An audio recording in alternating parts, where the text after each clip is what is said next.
چونکە هۆرمۆنات هەروە بە ئاسانی دروست نابن. معلوماتتان یەکەم جارە بێ خانە دروستیکە بەسەر چاو دەستی خۆش بێ، دووەم ئەبێ خەزنیکە، سێم ئەبێ پاکژی کات و ڕلیزی کات و ئیسیرادی کا بۆ دەرەوە، چوارم ئەبێ کارێرێک هەڵیگرێ بیا بەسەر شانی خۆیان بینێرێ بۆ ئەو ئەندامانێکی ئیسفادەی لێکن، پێنجەم ئەبێ ستیمولیشنی شوێنەکە بکە.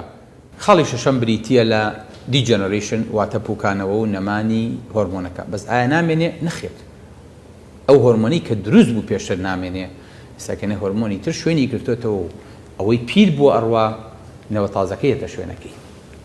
بە 6 دانە قۆناغەمە تێپەڕێ. بۆچی؟ بۆ یەک هۆرمۆن. بەچی؟ بۆ یەک ئەنزیم. یەک خانە ئیشی ئەمە ئەکا کە بە هەموو کارگەکانی سەرزەوی ناکرێ.